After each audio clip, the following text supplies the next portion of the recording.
बच्चों नमस्कार, स्वागत है आपके अपने YouTube चैनल एग्रोटेक स्टडी में। और बच्चों मैं हूं Arvind Yadav. 12th agriculture important ओटी लेकर सब्जेक्ट है आपका बच्चों एलिमेंट ऑफ साइंस यानी पीसीएमबी के जो इंपोर्टेंट ओटी हैं बच्चों वो लेकर मैं हाजिर हूं आपके लिए।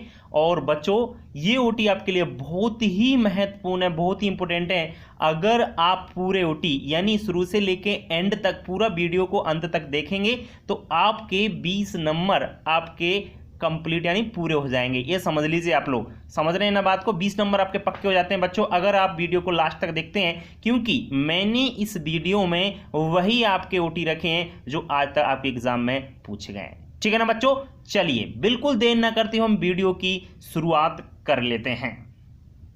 सबसे पहले हम जानते हैं चुंबकीय बल रेखाएं एक दूसरे को कभी नहीं काटती हैं। बिल्कुल बच्चों, चुंबकीय बल रेखाएं जो होती हैं एक दूसरे को कभी नहीं काटती हैं। दूसरा है चुंबक के दोनों ध्रुवों की बीच की दूरी को चुंबक की प्रभावकारी लंबाई कहते हैं। बिल्कुल बच्चों, चुंबक के दोनों ध्रुवों के बीच की दूरी को क्या कहते हैं? प्रभावकारी लंबाई। मैग्नेटाइट बच्चों, मैग्नेटाइट एक प्राकृतिक चुंबक है। कैसा है? नेचुरल आपका मैग्नेट है, नेक्ट है आपका। नेक्स्ट है बच्चों, चुंबकीय आघूर्ण का सूत्र 2ml होता है। बिल्कुल, चुंबकीय आघूर्ण का सूत्र क्या होता है? 2ml है। नेक्स्ट है पांचवा, बल का सीजीएस पद्धति में मात्रक बेटा डाइन होता है। बिल्कुल याद रखना है आप बल को, बल का सीजीएस पद्धति में जो मात्रक होता है वो कौन सा होता है? आपका डाइन होता है। छठवा ओटी है बच्चों, चुंबकीय क्षेत्र की तीव्रता का सीजीएस पद्धति में मात्रक ऑस्टेड होता है। ऑस्टेड को बच्चों गॉस भी कहते हैं। क्या कहते हैं? गॉस। तो आपको याद रहना चाहिए ये आपके ओटी। ठीक है बच्चों, चलिए अगर आप हमारे YouTube चैनल पर नए हैं तो चैनल को सब्सक्राइब जरूर कीजिए। सब्सक्राइब करने के बाद बेल आइकन को दबाना बिल्कुल ना भूलिए। बच्चों मैं आपसे बार बार कहता हूं वीडियो को शेयर जरूर करें, जिससे आपके जो भी मित्र भाई बहन जो भी हैं सब बच्चों के पास यह प्रश्न पहुंच सकें, जिससे उनका भी भला हो सके। ठीक है बच्चों, चलिए बढ़ते हैं आगे नेक्स्ट आपके ओटियों की ओर। गर्म लोहे से बना चुंबक अस्थायी चुंबक कहलाता है। गर्म लोहे से बना चुंबक कैसा कहलाता है? अस्थायी चुंबक कहलाता है। टेम्पररी मैग्नेट कह सकते हैं हम इसको। क्यूरी ताप पर चुंबक का चुंबकत्व नष्ट हो जाता है। बच्चों क्यूरी ताप का मतलब होता है ऐसा टेम्परेचर जहां पर चुंबक का चुंबकत्व नष्ट हो जाए। अनुचुंबकीय पदार्थ एल्यूमिनियम, सोडियम, प्लेटिनम और ऑक्सीजन, ये सभी आपके अनुचुंबकीय पदार्थ होते हैं। और प्रतिचुंबकीय पदार्थ हैं सोना, चांदी, तांबा, जिंक और पारा। ये कौन से हैं? आपके प्रतिचुंबकीय पदार्थ हैं। प्रतिचुंबकीय और अनुचुंबकीय कई बार प्रश्न पूछे जा चुके हैं, इसलिए आप दोनों याद रखेंगे। चलिए बात करते हैं। अच्छा, बहुत सारे बच्चे सोच रहे हैं सर अनुचुंबकीय पदार्थ एक्चुअल क्या होता है? बच्चों क्यूरी ताप पर जब गर्म करते हैं तो वह पदार्थ किस में बदल जाते हैं? अनुचुंबकीय पदार्थ में चेंज हो जाते हैं। 11वां है बच्चों, पानी की विशिष्ट ऊष्मा। पानी की विशिष्ट ऊष्मा कितनी होती है? 1 होती है।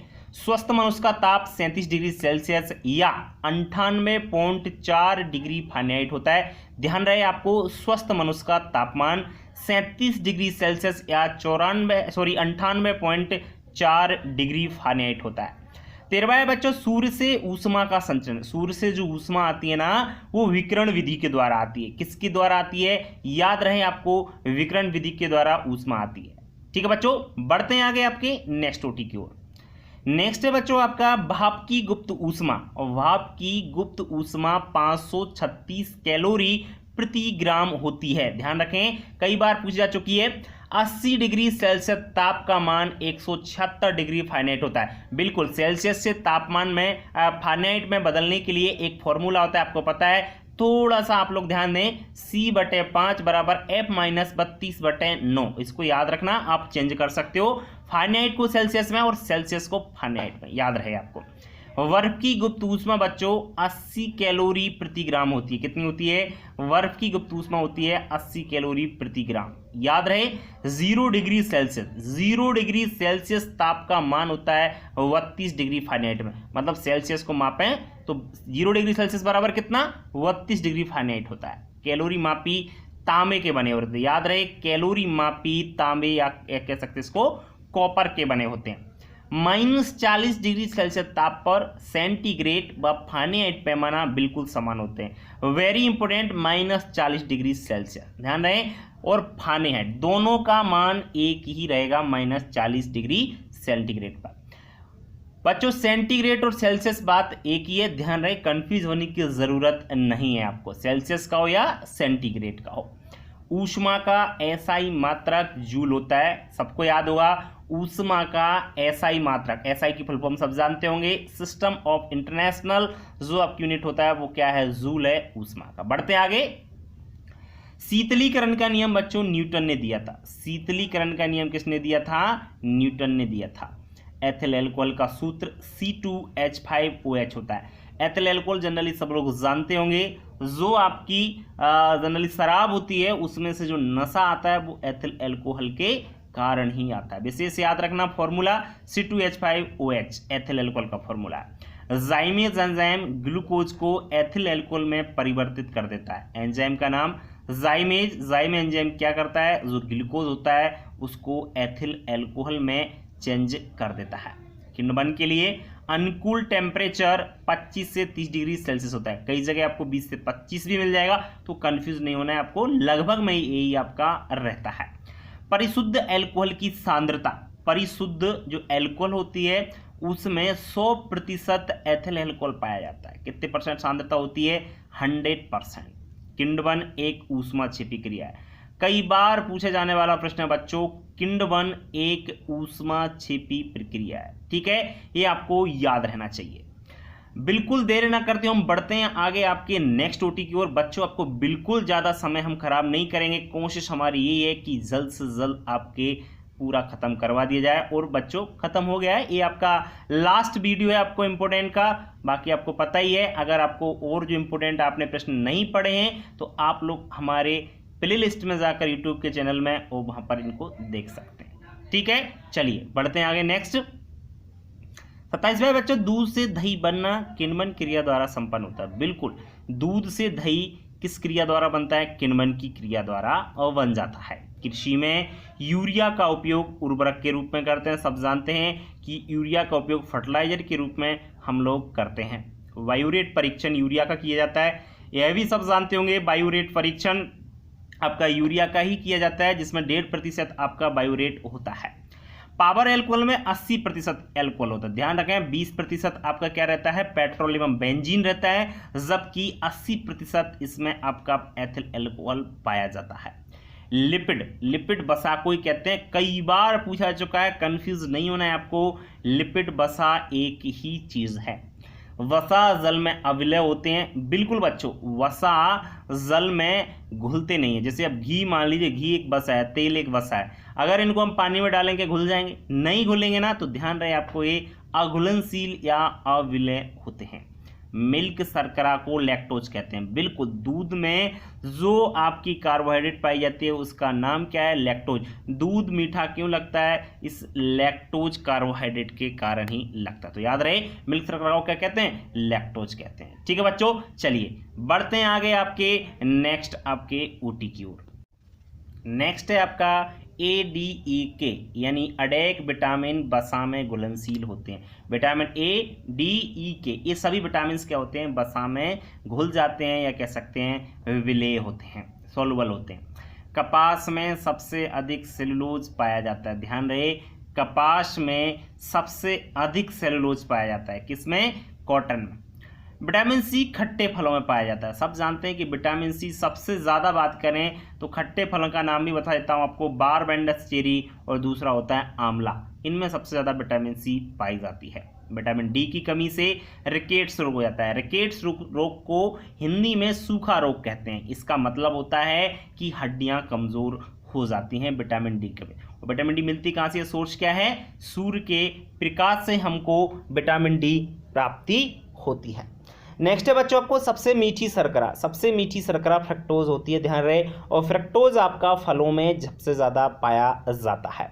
एंजाइम प्रोटीन होते हैं, बिल्कुल सभी एंजाइम क्या होते हैं, प्रोटीन होते हैं, सब जानते होंगे, ये तो जनरल बात है।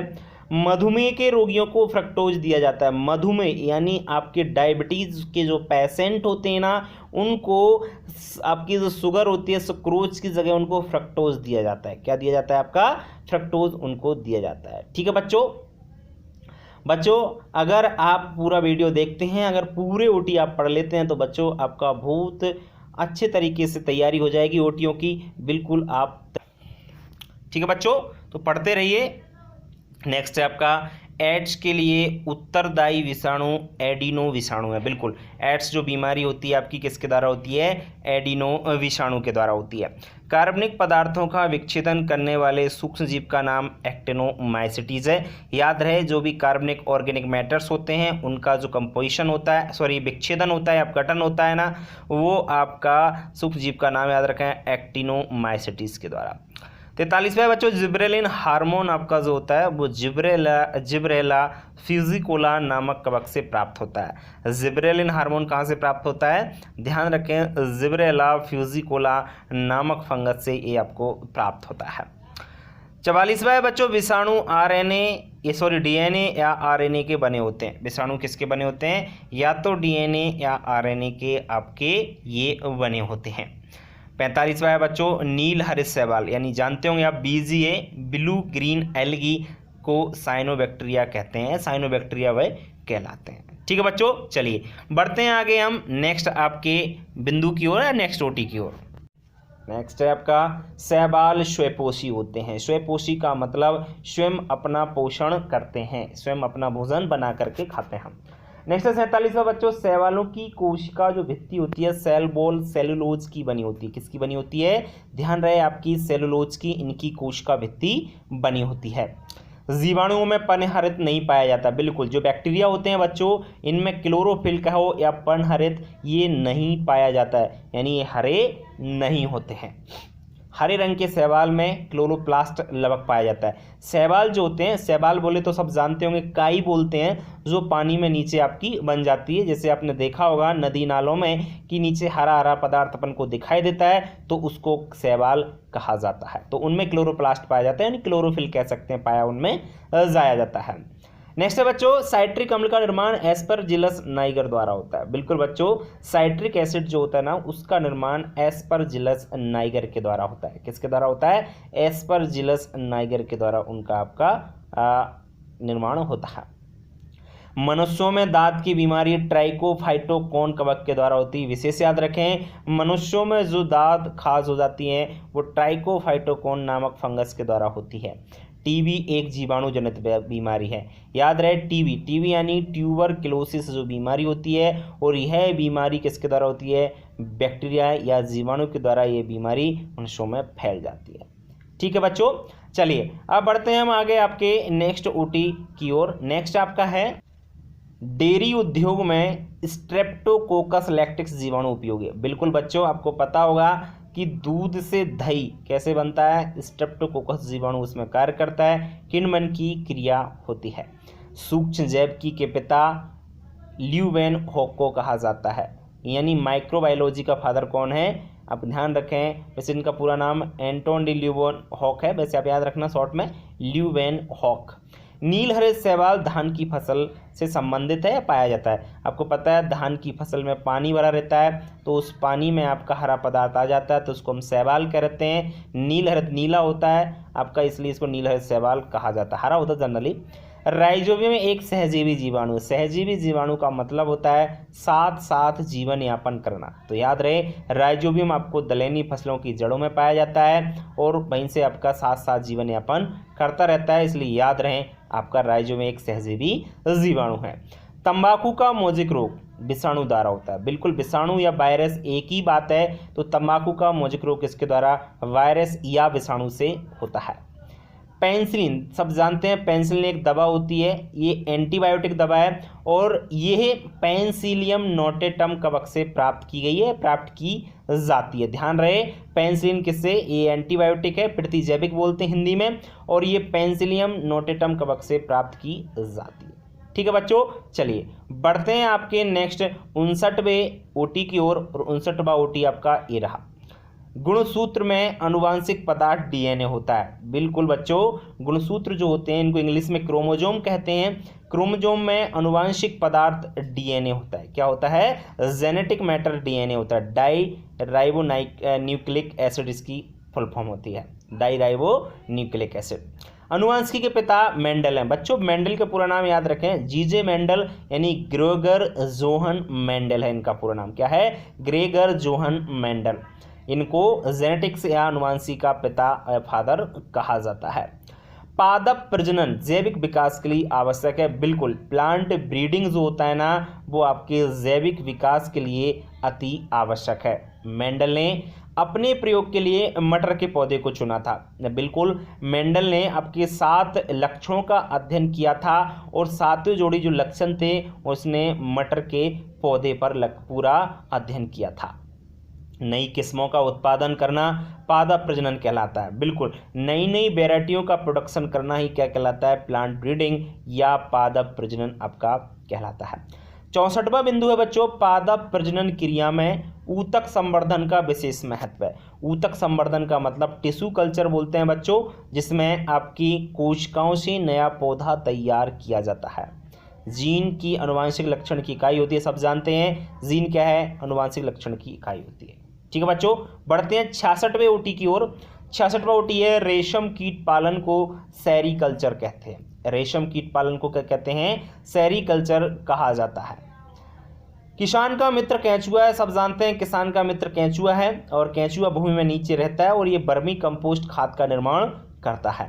लाख में रेजिन 68% होता है बच्चों।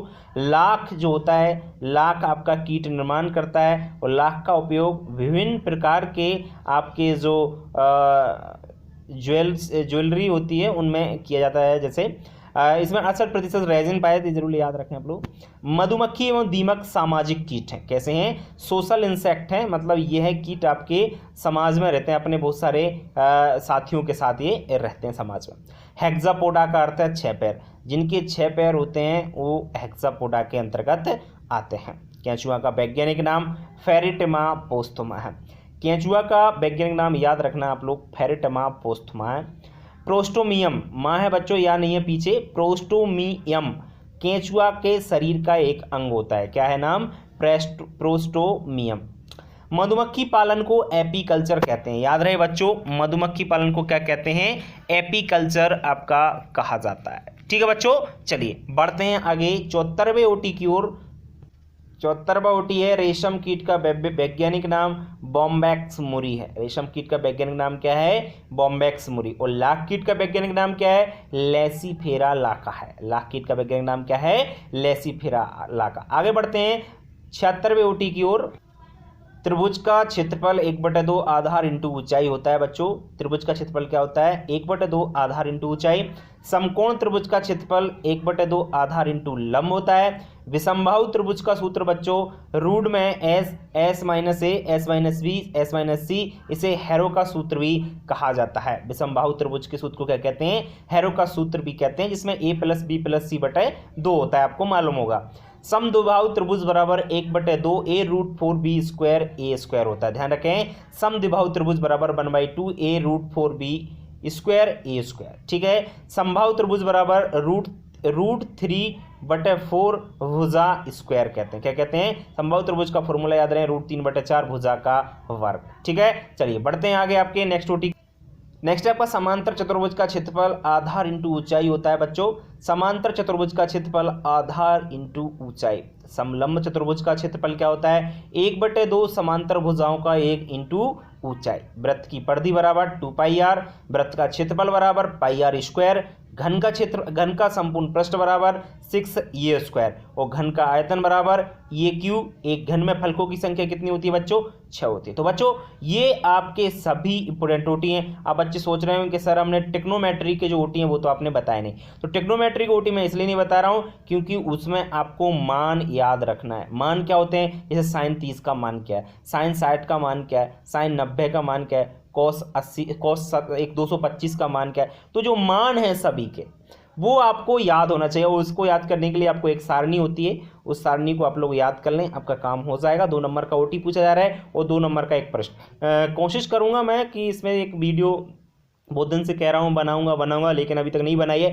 पूरी कोशिश है मेरी, वीडियो बन के ज़रूर आएगी। आप परेशान ना हो, बस एक दिन का तो काम है, काम हो जाएगा 1 घंटे में आपका, बिल्कुल आप चिंता ना करें। ठीक है बच्चों, चलिए तो जितने भी आपके इंपॉर्टेंट क्वेश्चन हैं बच्चों सब पढ़ लें आप लोग। उम्मीद करता हूँ आप पढ़ रहे होंगे, मेहनत कर रहे होंगे, बहुत समय कम है ना, लॉकडाउन की स्थिति बन चुकी है तो सब बच्चे घर पर होंगे और लगे होंगे अपनी मेहनत में। बच्चों पीछे नहीं हटना है, चाहे डेट आगे जाए चाहे ना जाए, क्योंकि अगर आपको अच्छी परसेंट बनाना है, अगर आपको अपना नाम अपने माता पिता का नाम करना है तो बच्चों पढ़ाई छोड़नी नहीं होगी, आपको गेप नहीं मारना है। आप बस मेहनत करते रहिए लगातार, पढ़ाई में गेप नहीं मारिए, गेप मारोगे तो सब पूरा आप भूल जाओगे और मामला गड़बड़ हो जाएगा, तो आपका जो लक्ष्य है वो उसकी पूर्ति नहीं हुई। अगर आपको लक्ष्य की प्राप्ति करना है तो गेप नहीं मारना है, जो आपकी रेगुलरिटी चल रही है पढ़ाई में उसको रेगुलर बनाए रखें। ठीक है छात्रों, आप लोग ऐसी उम्मीद करता हूं कि आप मेरी बातों पर गौर जरूर करते होंगे और चीज़ों को अच्छी प्रकार से पढ़ रहे होंगे और मेहनत कर रहे होंगे। ठीक है ना, बस बच्चों सक्सेस होने का, सफल होने का सिर्फ एक ही तरीका है, वो है सिर्फ मेहनत। मेहनत करोगे तो बिल्कुल आगे बढ़ोगे, आपको कोई नहीं रोक सकता है। मेहनत नहीं करोगे तो बच्चों गैया भैंसिया तो चराना ही है, चराते रहो। किसी दुकान पर बैठेंगे, कुछ लोग दुकान खोल लेंगे, तो भैया अगर आपको दुकान पे बैठना है तो फिर पढ़ाई वढ़ाई छोड़ के घर बैठ जाओ। भैया मेहनत करना है, जिंदगी में सक्सेस होना है तो मेहनत करना बिल्कुल है। ठीक है बच्चों, चलिए अगर वीडियो अच्छा लगा तो वीडियो को लाइक कीजिए और अपने दोस्तों को शेयर करना बिल्कुल ना भूलिए। ठीक है बच्चों, आज के लिए इतना ही, कल फिर मिलेंगे, तब तक के लिए नमस्कार।